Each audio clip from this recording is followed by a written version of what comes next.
Today's show is sponsored by the ABV Network merchandise shop. Check out our large assortment of logo merch and our lifestyle collection as well. Just head over to abvnetwork.com and click on shop. We are also sponsored by The Bar to Go.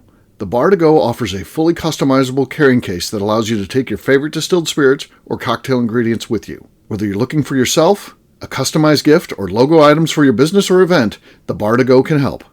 Check them out at thebar2go.com. Use the number 2 when you type out The Bar to Go. Did you know Neely Family Distillery now ships its popular distilled spirits directly to you? To order, simply call 859-394-3258. Tell them the ABV Network sent you. Finally, we are sponsored by the upcoming ABV Barrel Shop, a new liquor store experience coming to St. Louis, Missouri. The ABV Barrel Shop will serve as home to the ABV Network and will be owned and operated by Steve Akeley, Jim Fosnot, and Scott Creighton, a.k.a. the Barrel Buddies. To learn more about the investment opportunities in this new venture, listen to the ad at the end of this podcast. And now, on to the show. Let's drink!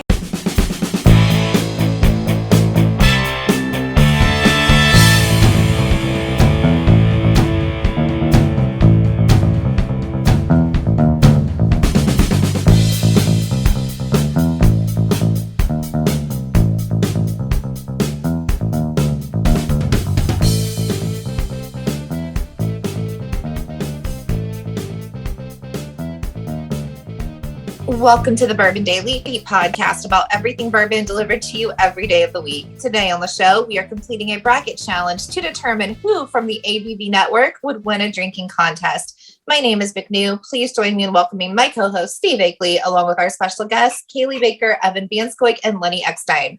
Hey, gang, what's up? Hey, guys. Hey. So, we're going to have a good show today. Yesterday, we did a show. I suggest you go back and listen to that. That was people from the bourbon industry. So if you're employed by a distillery, you're not eligible for today. Today, it is people who are official hosts, so we're on the payroll, as well as frequent guest hosts, which Cailee is one of those, but she was part of the industry one yesterday. Lenny was eligible for one of the ones yesterday, but he is not in the top 8 in the bourbon industry drinkers, so he didn't make it. And Evan, I guess, is not in the top 8 ABV Network drinkers. So wouldn't win anyways. Yeah, so there you go. We'll announce who those 8 are after the break. For right now, though, let's talk small talk. And Lenny said he had something he wanted to talk about. What is that, Lenny? Yeah, well, in running a small distillery, I ponder all the things that maybe seem like commonplace, but at Deer Hammer, we're always looking at different angles and how things are done, how we want to do them. And, I like these opportunities to bounce some things off you guys and get other looks on maybe some things that seem standard enough. So I've been thinking a lot about sour mash, and I know what my take on it is, and I'm sure you guys have an understanding of what it is, but I kind of wanted to talk a little bit about what it is, what it isn't, and not so much like go into what sweet mash is, but like what's your take? And I kind of want to challenge a few things if you're okay with it. Okay. So what do you think? Well, I mean, define it. I would say, of course, the finest whiskeys in the world are sour mash, but they are from the heritage brands. They're older. They've been in the barrel longer. I think that plays such a big factor in it. To me, sweet mash is the way to go for a younger distillery, because look at the younger distilleries that are using the sweet mash process and how good their whiskey is. People like Neely Family Distillery or Wilderness Trail, or but what does it mean? Or Peerless. It means that the equipment has been cleaned and sanitized between each process, between each batch that they're making, and there's not any carryover from the last time. And what does that do to that whiskey? And I don't really know the science of it, but I just know that there's some damn good whiskey being made with the sweet mash process, and I think it's something that you got to take a look at. Well, I agree with you, and I think there's some damn good whiskey being made, but I would like to drop my take on some science, and that is irrelevant if you clean your equipment or not. And that is not to say that there isn't something that happens if, let's say, be it at Neely Family Distillery or Leopold Brothers, they're using wooden fermenters. They do have some bugs in there inherently. Sure. But they want that. Yes. But here's where I'm going with this. When I say what is sour mash, and maybe I could target this question, like at someone like Pat Heist or any other distillers, really. But what are we talking about? Now, when I mash, there's a target pH of 5.4. Super boring shit. But that is the ideal pH for fermentation. So So sour mash, I add 15 gallons, 3% sour mash to every batch, and that gets us to 5.4. What if I don't? What if I do? What if I add more? Like, we're just trying to get to 5.4. Does sweet mash mean you're going in with a pH higher than 5.4, therefore not getting a healthy fermentation? Or, well, you wouldn't be using any back set if it's a sweet mash, because it's new. That it's called sweet and sour, but it's really, are you using any back set versus are you only using new? Yes, I see where you're going with that. So here's a thought. One adds back set because when they mash, their pH is higher than 5.4. Yeah.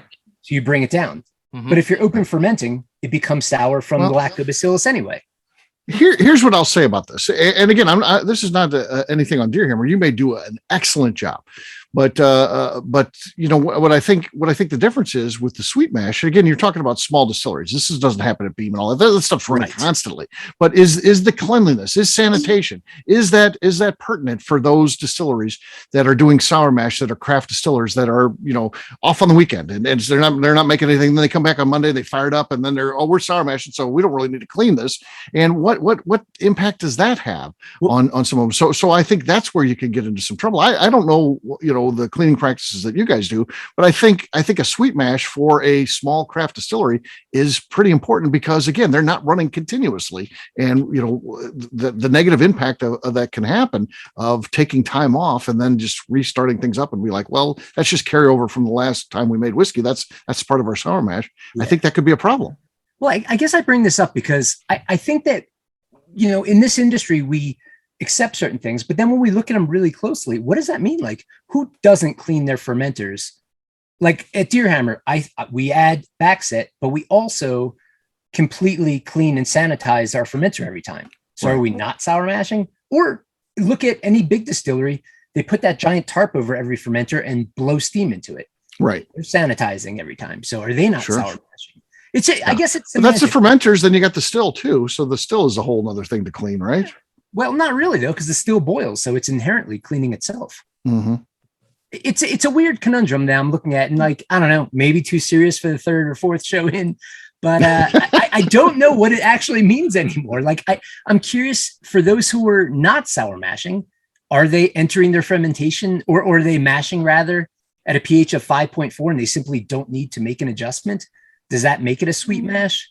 Like, I'm starting to, I don't know. Not everybody has a technique, but is sweet mash and sour mash really applicable in descriptor for these processes? I don't know. I'm throwing out seriousness. Only in that it's already soured, right? Like, it was already sour. So when you add it, you're technically souring it with something that was. Well, we're trying to hit a magical number of 5.4. 5.5 works, 5.3 works, but that's a healthy fermentation. Oh. Everybody tries to do that. So you either need to bring it down to that or up to that. What were you going to say, McNew? Yeah, so I'm going to say, you know, as a distiller, you probably think about this way deeply. I don't even know what 5.4 pH means, to be honest with you. And like, I feel like I know whiskey pretty well. So I think to a consumer, like, those are just words on a label. Those are just another words on a label. It says sour mash. Okay, we know. I think of that means leftovers. That means you didn't clean everything out. I didn't know what the pH is. I don't care, to be honest. And I think when we see sweet mash, oh, they cleaned it out. There's no leftovers in this. That's how I think of it. And I think that's the simplest terms. And I think normal consumers don't really care either. And I say I agree with the fact that this is too serious of a topic for the third or fourth show for a person that took 3 shots in 2 minutes on the last show. Oh my gosh. Kaylee's feeling it now. Well, Kaylee's trying to stay awake. Yeah. No. So there you go. I think we solved it. I think the answer was in there. You just got to listen. Go back and listen again. And thank you for the wisdom. Yeah. You got some heart. I do prefer sweet mash. Okay. There you go. Yeah. I tell you what, it's just, I have to judge it on, sweet mash is, especially for craft distilleries. I like the ones that are doing that. It seems, I don't know, consistently they've been good. I don't know. Maybe it's just their dedication. I don't know. Or maybe it's just been luck, but maybe magic. It may be magic. Yeah. All right. Well, it is time to drink. What is everyone drinking? Let's start with Lenny. Lenny, what do you got? You need a drink, it seems. I'm drinking some Magic. It's this year's Yellowstone limited edition. Not known for their loud cork pops, but it's a delicious pour, so I'm going to go for it. Okay. And very nice. Fantastic. Very nice. Yeah, Magic. Yeah. Yeah. All right. That's a solid lead. I'll go next. I've got a nice sour mash or bourbon here. Old Forester 1920. Here we go. That was good. Not as good as Lenny's, though. Lenny's got the lead. Cailee, you're next. I've got a Neely Family Distillery single barrel gift shop pick, the Honeysuckle Rose. Okay. Solid. Okay. Also solid. Not as good as Lenny's, though. Not as good as Lenny's. Lenny's got the lead. Evan, you're next. Yeah, I've got a store pick from Total Wine of Old Monroe from Stumpy's. This was their first barrel proof wheated bourbon. Remember this fondly because we were at Steve's birthday party when we sampled this pre-release. There you go. Very nice. Okay. Ooh. Damn. Top All right, off. McNew, who's got the lead? Lenny or Evan? Lenny's was cleaner. Okay. Evan's had a little bit of an echo Okay. situation. All right. That means we have to live with it, no matter if we agree with that or not. When we go to a judge, the judge ruling is final. So, Lenny, you have the lead. McNew, you're last but not least. All right, I think I'm going to take it. I have Knob Creek 15 year. I can't even get the cork out of these most of the time. It can be tough. Yeah. Okay. I'm going to have Bond and Lillard. Okay. Bonded Lillard. Okay. Yeah. No, not enough. Lenny, you win, man. Hell yeah. Cheers, buddy. Cheers. Right. So serious. Cheers. All right, we're going to take a quick break. And then when we come back, the seriousness is gone. We're going to talk about the ABV Network, who would win in a drinking contest. We'll do that in just a few.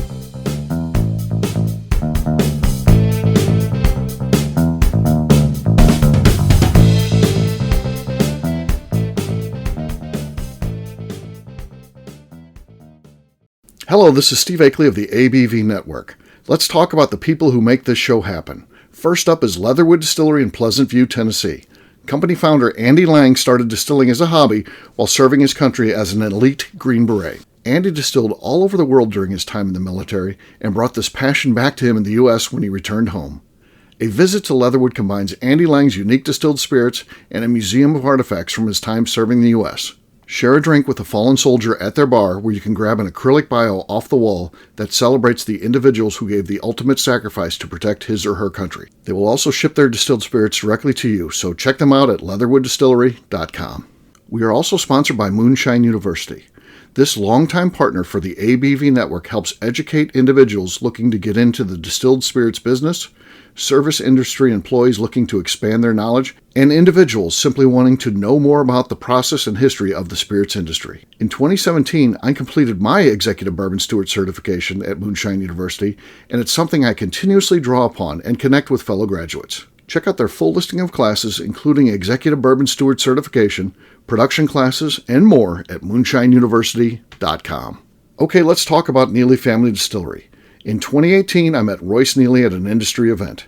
He started appearing on our shows, and we became friends during my frequent visits to Kentucky. Today, he's leading the way for young distillers making their mark on the bourbon industry.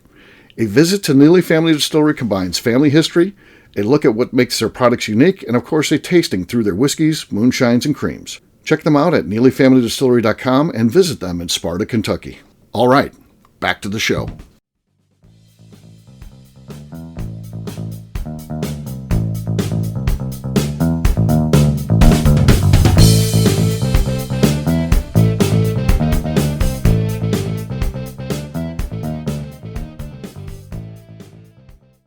Well, go ahead, Danny. Is there something you need to say? Just sitting there saying that plain and simple, if you're sending me to a text, you need to tell me you need to send it to me in a text. So Welcome back to the Bourbon Daily. Today we have another bracket challenge to who from the network would win a drinking contest. Yes, we are. So how this works is these are people that frequently appear on the ABV network. These can be part of the regular team, people like me, McNew, or Becca, or people that frequently guest host, but are not working for a distillery at this point. Round number one. Contestants are me, Steve Akeley, McNew, Miss Becca Sue, Jason Bronner. There might be a flag on the field. He does have a distillery, but we're going to let him pass. Since he's sourcing, he's not making any product. He's sourcing. So. Becca works for a distillery, so yes, it's true. It's true. She does work for a distillery. So another flag on the field, though she's an employee of the network, so it's a little bit different. I was going to say, we'll just say that it's network. She was ours first. It's ABV first. Yeah. So then Danny Kennard, no affiliation there. I don't know if the distillery wants him to drink too much product. Jeff Kaplan, Bo Cumberland, and Jim Fosnot. That's going to be our 8. Here's how they're going to break out. So Danny Kennard will be taking on McNew in round number 1. That'd be a fun one to watch. I know that. I will be taking on Bo Cumberland. Jim Fosnot takes on Jeff Kaplan. And finally, Miss Becca Sue takes on Jason Bronner. That's another fun one, too. Get your popcorn. That'd be a good one. All right.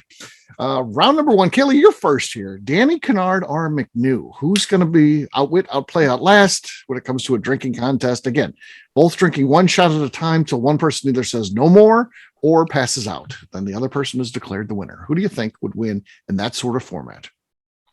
The only thing I know about Danny is that he has done the famous 9-ounce shot, but he ended up sleeping next to a litter box that night. He did.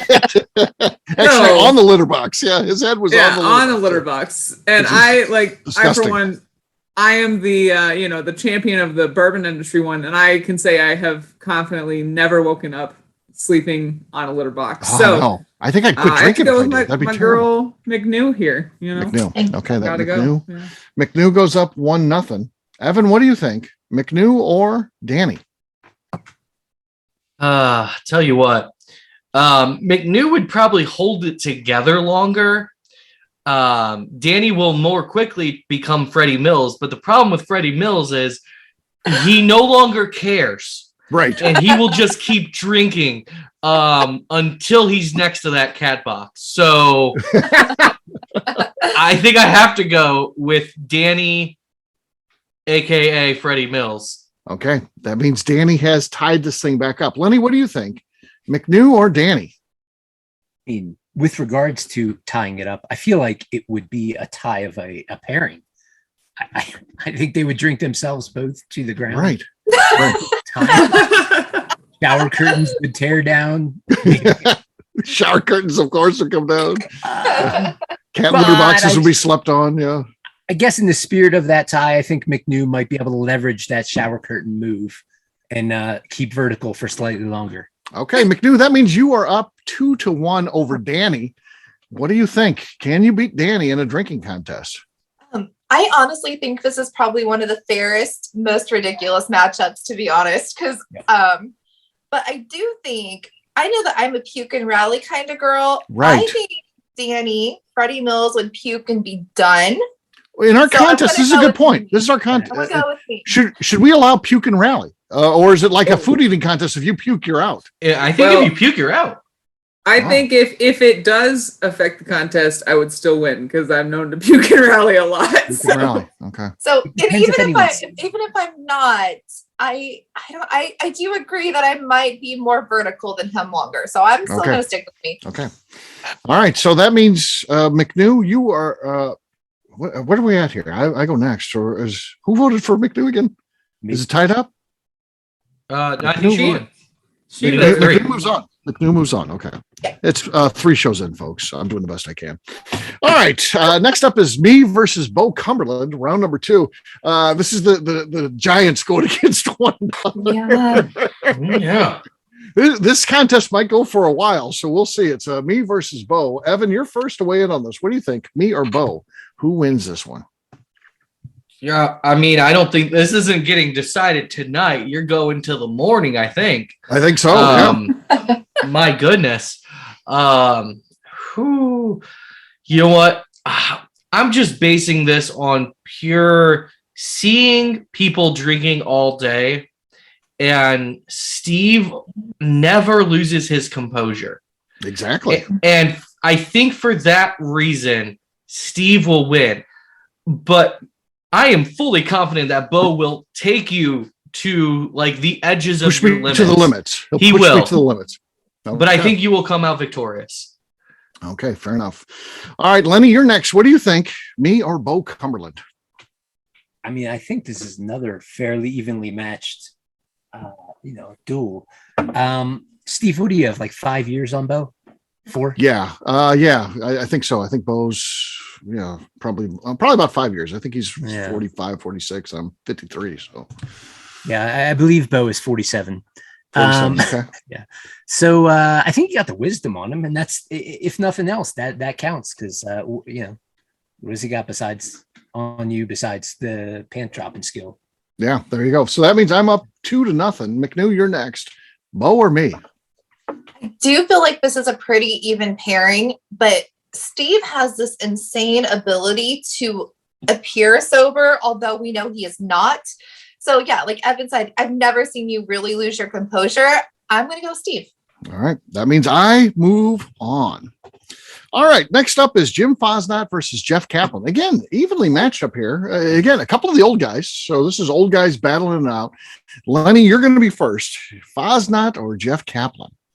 God, that's a tough one. That is tough. I don't know. God, I've not seen either of them put it down significantly. God, Jim was showing me this really cool photo of a snowmaking machine he made to blow snow. And like make a sledding hill. And I feel like that's, follow me on this, and it's pretty convoluted, but that feels akin to ice fishing, and ice fishing is akin to drinking all day.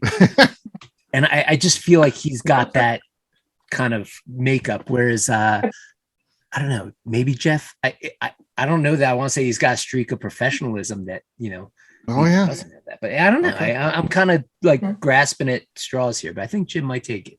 All right. That means Jim goes up 1-0. Round number 3. Next up is McNew. Oh, you know what? I love Jeff Kaplan, great human being, but I feel like Jim's got this hands down. Okay. That means Jim Fosnot goes up 2-0 over Jeff Kaplan. I can end this thing, or I can give Jeff Kaplan life in this game. I'll say this. Jim, you can get to him. I've seen him on barrel picks and stuff like that. You can get to him. Whereas Kaplan seems to keep it better longer.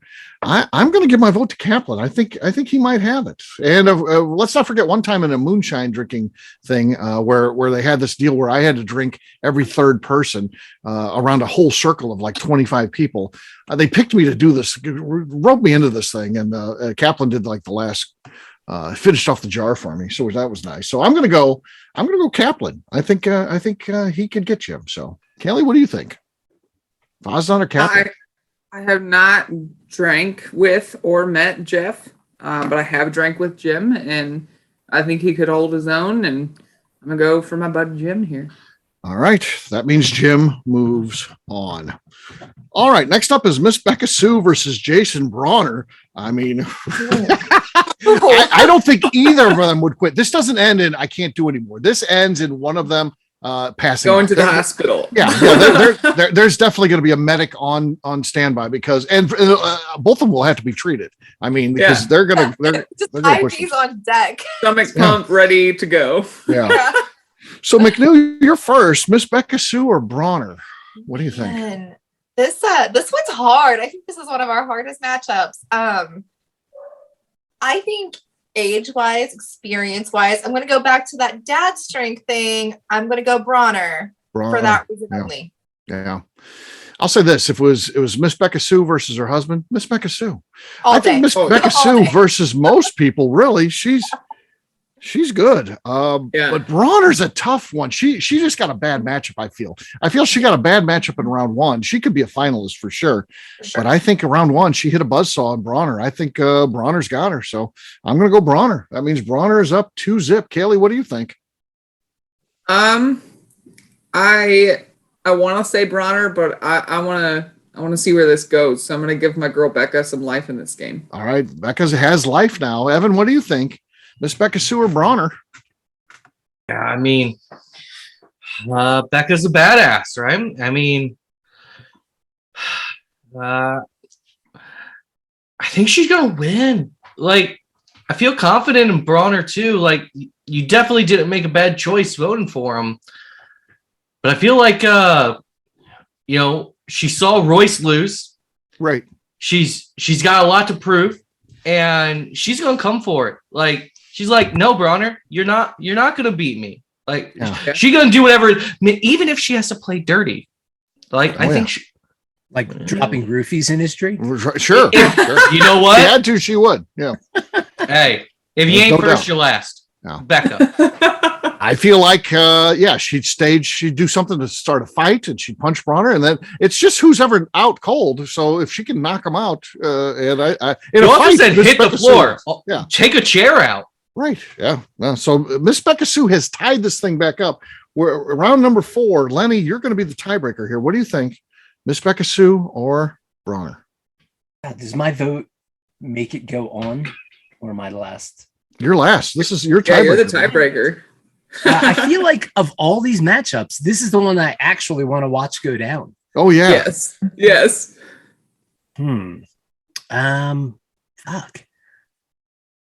I don't know. I do think Becca could do it. I got faith. On the that right means day. Becca moves on. on. Yeah. Becca moves on. All right. Our final 4 looks like this: McNew versus me, and then Jim Fosnot versus Miss Becca Sue. I like the big 3 from the network are still here and standing. Me, McNew, and Miss Becca Sue. So the Bourbon Daily team is strong. Yeah, it takes a special kind of person for that. I am the weakest link here. I already know. Round number 5, me versus McNew. McNew, I love you, but man, there's no chance here. You don't have a chance. The same way. I got to vote myself. Cailee, what do you think?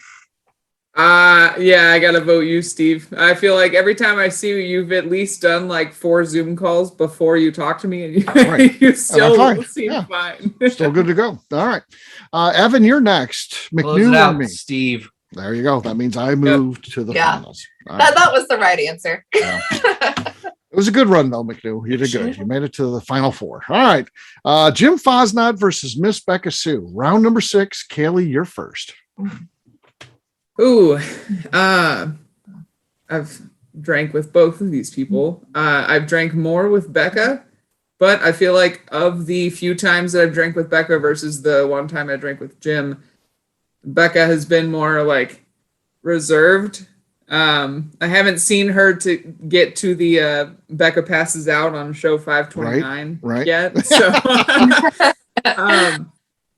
but I don't know. I want to see girls get some life in this game. So I'm gonna go with my girl. Becca's the reason I'm on this show too. So I feel like we could team up and we could take on the world. Let's go. Okay, Miss Becca Sue goes up 1-0. Round number 6. Evan, you're next. Man, this is a tough one, and I really want to vote for Becca.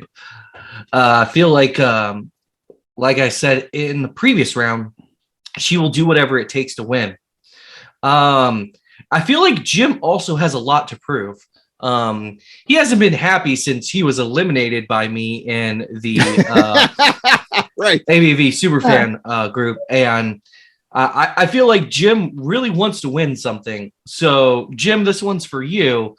I see you coming out on top in this round. All right. That means Jim has tied it up and he has life, as it is now a wash. It's now best 2 out of 3. Lenny, you're going to be the first one in our best 2 out of 3 at this point. Jim Fosnot versus Miss Becca Sue. Man, I hate to discount Jim in any way in terms of like drive or willpower to win. But I think competitive spirit wise, I think Becca would want it more. Yeah. I think. Okay. All right. That means Miss Becca Sue is up 2-1 over Jim. McNew, you're next. Man, I feel like these are both kind of like fight to the death kind of people as well. It's not going to be a short round, but I don't know. Like, I kind of want to see this like as a reality show, like where they're both stuck in the wilderness somewhere just drinking it out. But I think that Becca might come on top. I'm going to go Becca. That means Becca moves on to the finals. So our final looks like this: me versus Miss Becca Sue. I think it probably always had to be set up this way. It was a matter of time. So here we are, round number 7. Lenny, you're going to be first. Me versus Miss Becca Sue. Who's going to survive in a drinking contest? I mean, I just want to recap what McNew just said. I think that a reality show, maybe it's called Drunk and Afraid. Yeah. Naked and drunk, one or the other. Oh, Naked and drunk. Yeah, If we did it right, if we had like medics on scene, we could do a drinking contest, right? Yeah. absolutely. I think Drunk and Afraid was a better name choice than Naked and Drunk. You're probably Yeah. right. Damn, that would be fun to watch. The previous name, not the latter. I think. Sorry, Steve, on that one. I think Steve takes it. Okay, that means I'm up 1-0. McNew, what do you think? Me or Miss Becca Sue? Yeah, Steve, you have this weird composure thing. Like, I don't know what it is. It's a little bothersome, honestly, because we never see you get shit-faced, and I would like to, but I think you're going to hold it out longer.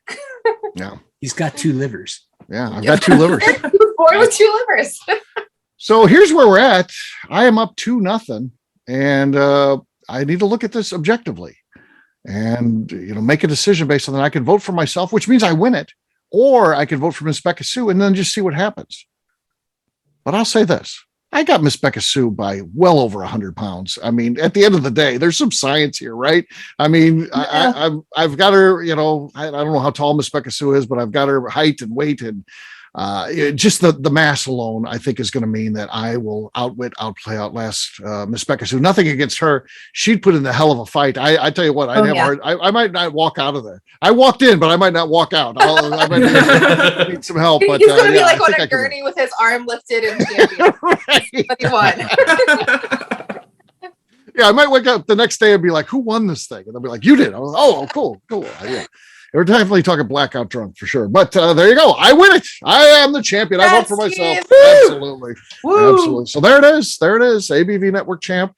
Cailee, the industry champ. So there you go. At this point, Cailee and I then have to do a drinking contest. Yeah, I was going to say, now this obviously means that we have to go. This all moves to this. Yeah, there you go. So this is the final show of the Key West trip. Right. Steve versus Cailee. This is going to be a live event. Cailee versus Steve.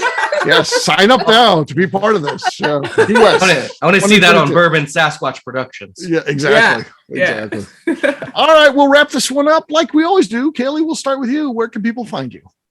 You can find me at Kaylee O Baker on Instagram, also at The Bourbon Bakers, and come see me out at Leatherwood Distillery slinging them delicious cocktails. Okay, maybe not too early in the morning after a night of drinking like today. If she makes it there. We're closed on Mondays and it's a Sunday, so we're good. Oh, you're good. Okay, all right. I'm just doing nerd shit tomorrow. Okay, Lenny, how about you? Where can people find you?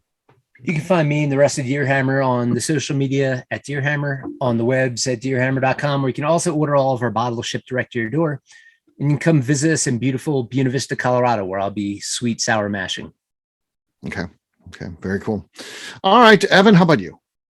Yeah, you can find me on Facebook, Evan Van Scoik, or on Instagram, Wisdom Whiskey. Don't know how funny I am or how much wisdom I actually have acquired, but I will post pictures of bottles. So you'll see whiskey. You'll see whiskey. For sure, whiskey. We guarantee nothing else. McNew, how about you? Where can people find you? You can find me on Instagram at McNew ABV. All right, for me, I'm an easy guy to find. I'm at Steve Akeley on Twitter, Instagram, or Facebook. I've got a website, steveakeley.com. We've also got that company website. That thing's abvnetwork.com. Check it out because everything that we do is out there. Previous shows, blogs, so much more, abvnetwork.com. McNew, anything else to say before we get out of here? I'd like to remind the audience to please give us a 5-star review that includes comments. It helps new people find the show, which is very important to us. And if you like what we're doing, we ask that you please visit our Patreon page at patreon.com/the ABV Network. All right, great job today, gang. For audience, we'll have a brand new show for you tomorrow. Looking forward to that. Until then, take care, everybody. See ya. Bye. See you guys. Bye. Bye. Peace.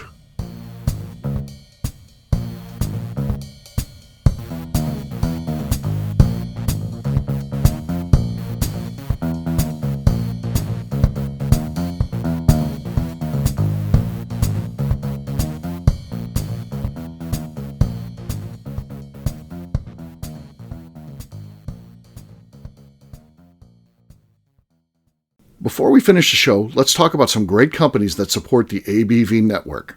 First up is Moonshine Still Pro. Moonshine Still Pro has a full line of products to help the home distiller. Whether you want to experiment on the stove in your kitchen or you're looking for a bigger setup in your backyard, owner Russell Creed and his team can help. They have multiple still offerings, accessories, and even grain from their partners at Goldstone Mill to assist you in making whiskey on par with your favorite distillery. They can also help you with some fabricated parts you probably can't make yourself if you are attempting a DIY still project. Learn more or order your still or parts at moonshinestillpro.com. Another friend of ours is the Goldstein family at Goldstone Mill. The Goldsteins offer a variety of heritage and heirloom grains to make the finest whiskeys in the world. Plus, they are more than just a grain company. They are truly consultants to make sure the grains they are providing to you or your business meet your highest expectations. Additionally, they work with mills around the country, ensuring shipping is as low as possible for their customers. If you're a distillery, brewery, or even doing this at home, Goldstone can assist you. Check them out at goldstonemill.com, call them at 217-254-6613, or check in via email at hello@goldstonemill.com. Last but not least, at the top of the show, I mentioned investment opportunities at the new liquor store concept, the ABV Barrel Shop, being launched in 2022 by myself, Jim Fosnot, and Scott Creighton. We are crowdfunding some of the capital needed to open the store. Not only does it offer a return on your investment, but a lifetime of status and benefits at the store. Of course, this investment is a loan and involves a high degree of risk, which may not be suitable for all persons. Prospective investors should carefully evaluate the risk and merits of an investment, should confer with their own legal and financial advisors, and should be able to bear the risk of the loss of their investment before considering the investment described herein. If you would like more information, contact us via the under construction website at abvbarrelshop.com and fill out the form. The Bourbon Daily is part of the ABV Network. For more information or to become a sponsor, please visit abvnetwork.com.